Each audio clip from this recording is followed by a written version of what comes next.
আচ্ছা, আমরা ইনঅর্গানিক কেমিস্ট্রিতে 12 ক্লাসের ইনঅর্গানিক কেমিস্ট্রিতে গ্রুপ স্টাডিগুলো শুরু করেছিলাম। পি ব্লক এলিমেন্টের মধ্যে একটাই ক্লাস নেওয়া হয়েছিল এবং সেখানে আমরা গ্রুপ 15-এর যে সমস্ত এলিমেন্ট তাদের বিভিন্ন ধরনের প্রপার্টি কিভাবে চেঞ্জ হয়, গ্রুপ ধরে ওপর থেকে নিচের দিকে নামলে কিভাবে চেঞ্জ হয় সেগুলো আলোচনা করেছিলাম। আমার যতদূর মনে পড়ে অ্যাটমিক সাইজ এবং আয়নাইজেশন পোটেনশিয়াল এই দুটো ফ্যাক্টর নিয়ে প্রধানত আলোচনা হয়েছিল। মেটালিক নন মেটালিক ক্যারেক্টার নিয়েও আলোচনা হয়েছিল। এই গ্রুপের এলিমেন্টগুলো কি কি আমি বাঁদিকে একটু লিখে রাখি। নাইট্রোজেন, ফসফরাস, আর্সেনিক, অ্যান্টিমনি এবং বিসমাথ। এর মধ্যে নাইট্রোজেন এবং ফসফরাস ছিল নন মেটাল, প্রথম দুটো। আর্সেনিক এবং antimony metalloid, bismuth metal. Sorry, তো আমরা আজকে আলোচনা শুরু করছি ইলেকট্রন অ্যাফিনিটি নিয়ে, ইলেকট্রন আসক্তি। এই গ্রুপের এলিমেন্টের প্রত্যেকটা এলিমেন্টের ইলেকট্রন অ্যাফিনিটির ভ্যালু ভীষণ কম। কেন কম? কারণ এদের আউটারমোস্ট শেলে প্রত্যেকেরই ইলেকট্রন বিন্যাস হচ্ছে NS2 NP3, যেখানে N হচ্ছে সর্ববহিস্থ কক্ষপথ, আউটারমোস্ট শেল।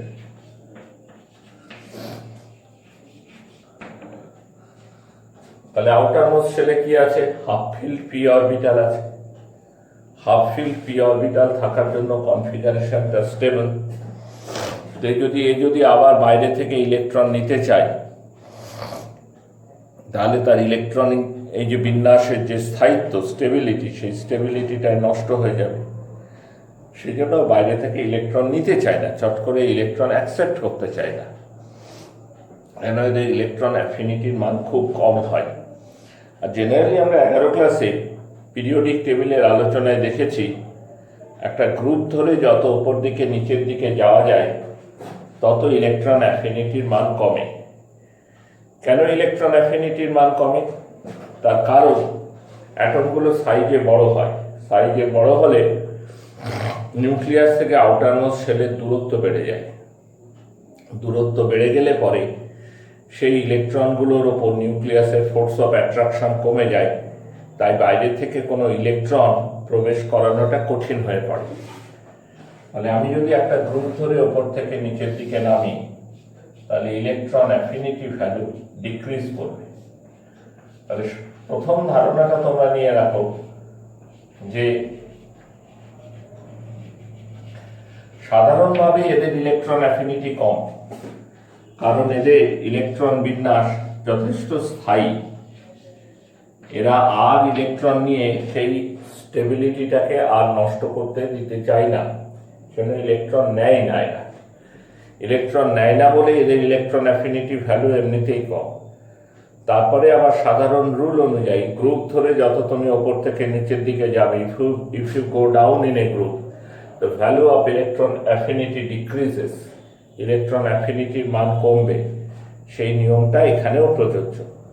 যত তুমি নাইট্রোজেন, ফসফরাস, আর্সেনিক, অ্যান্টিমনি হয়ে নিচের দিকে যাবে, value of electron affinity is always decreases. ঠিক আছে? ধরা যাক মেল্টিং পয়েন্ট এবং বয়েলিং পয়েন্টের আলোচনা যদি আসে।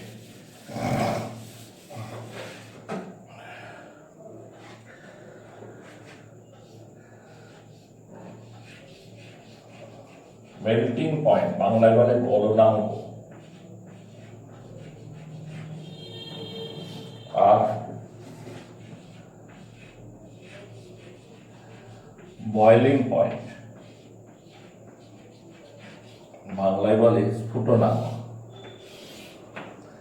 তো মেল্টিং পয়েন্ট অর্ডারটা খুব অদ্ভুত। তোমাদের গ্রুপ ধরে ধরো nitrogen, phosphorus, arsenic, antimony, bismuth. Melting point অর্ডারটা এরকম।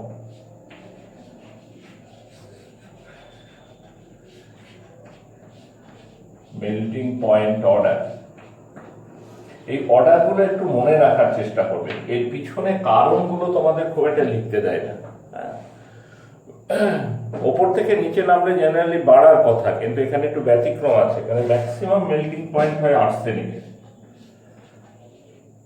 আর্সেনিকের পরই হচ্ছে অ্যান্টিমনি, তারপর বিসমাথ, তারপর ফসফরাস এবং নাইট্রোজেনের সবচেয়ে কম। এটাই হওয়া উচিত, নাইট্রোজেন ফসফরাস নন মেটাল, তাদেরই সবচাইতে কম হওয়া উচিত। বিসমাত্রা মেটাল তাদেরই বেশি হওয়া উচিত, কিন্তু এখানে একটা এক্সেপশনাল ব্যাপার আছে, কারণটা খুব একটা তোমাদের লিখতে দেয়। ঠিক আছে, পরে কখনো সুযোগ এলে এটা আলোচনা করবো। খুব এক্সেপশনাল অর্ডার বলে এটা মনে রাখবে। বয়লিং পয়েন্ট অর্ডার কিন্তু ঠিক এরকম নয়। বয়লিং পয়েন্ট যত তুমি নিচের দিকে যাবে সাধারণ নিয়ম মেনে বাড়বে, মেটালিক ক্যারেক্টার যত বাড়বে বয়লিং পয়েন্ট তত বাড়বে। সেখানে nitrogen less than phosphorus, less than arsenic, less than antimony, less than bismuth.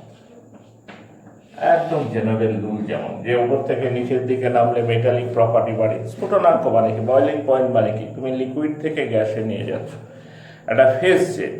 এখন মলিকুল বা অ্যাটমগুলোর মধ্যে যত বেশি ফোর্স অফ অ্যাট্রাকশন হবে তত ফেজ চেঞ্জ করতে গেলে বেশি এনার্জি লাগবে।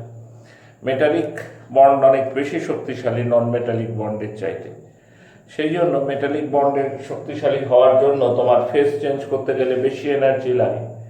বেশি এনার্জি লাগে বলে যত মেটালিক ক্যারেক্টার বাড়ে তত তোমার বয়লিং পয়েন্টের ভ্যালুটা বাড়ে। বোঝা যাচ্ছে? Density, density is also a very important point.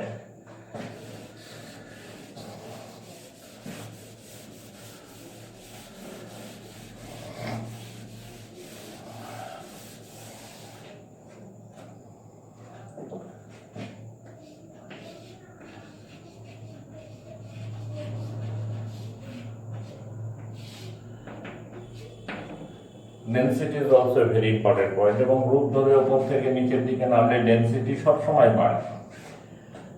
তার মানে ম্যাক্সিমাম ডেন্সিটি হচ্ছে bismuth, bismuth greater than antimony, greater than arsenic, greater than phosphorus, greater than nitrogen. D সমান হচ্ছে M by V, mass by volume, তাই তো? তো তুমি যদি ওপর থেকে নিচের দিকে নামো তাহলে দুটোই বাড়ে, মাসও বাড়ে ভলিউমও বাড়ে। মাস তো বাড়বেই, নিউট্রন প্রোটন ইলেকট্রন সবই বাড়ছে, মাস বাড়তে অসুবিধা নেই। আবার আমরা পড়েছি একটা গ্রুপ ধরে ওপর দিকে নিচের দিকে নামলে ভলিউমটাও বাড়ে, আয়তনে বৃদ্ধি পায়। তাহলে ডেন্সিটি বাড়বে না কমবে? দেখা যাচ্ছে যতটা ভলিউম বাড়ে তার চেয়ে মাস বেশি বাড়ে, যার জন্য ডেন্সিটি বাড়ে।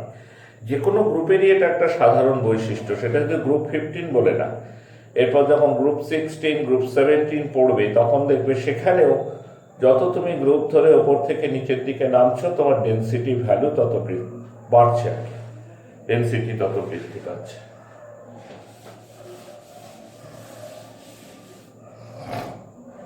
অ্যালোট্রপ,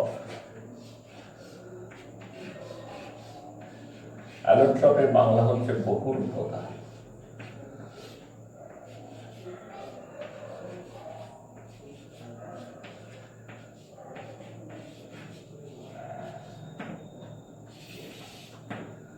অ্যালোট্রপের বাংলা হচ্ছে গিয়ে বহুরূপতা।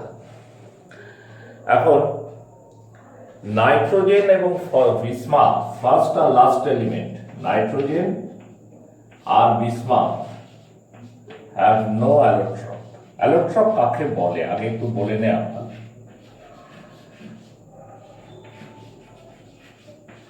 একটা এলিমেন্ট ভিন্ন ভিন্ন গঠনে অবস্থান করলে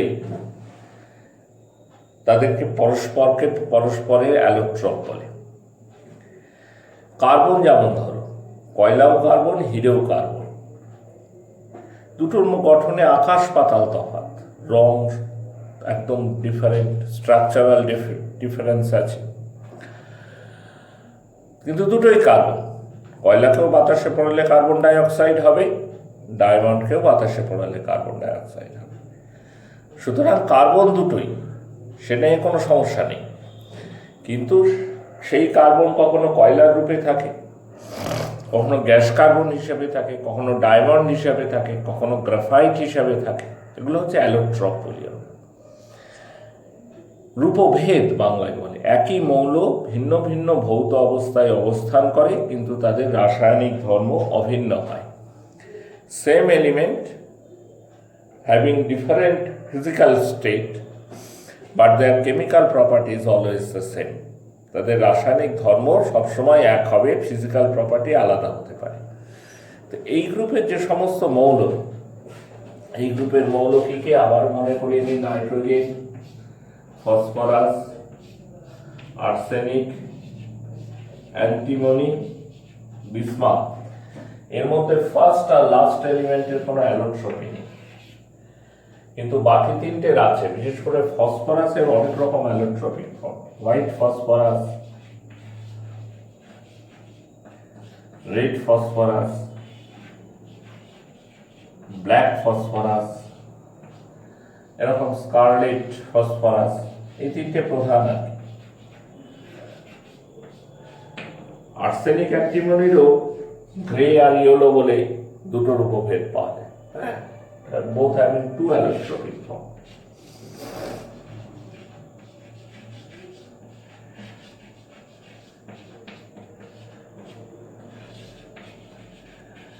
এই দুটোরই দুটো অ্যালোট্রপিক ফর্ম আছে, কিন্তু বাকি নাই।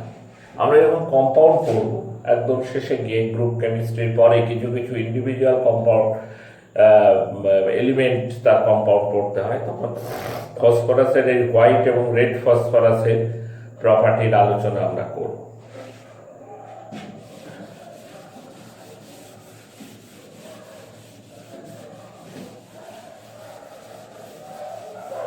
ক্যাটেনেশন প্রপার্টি।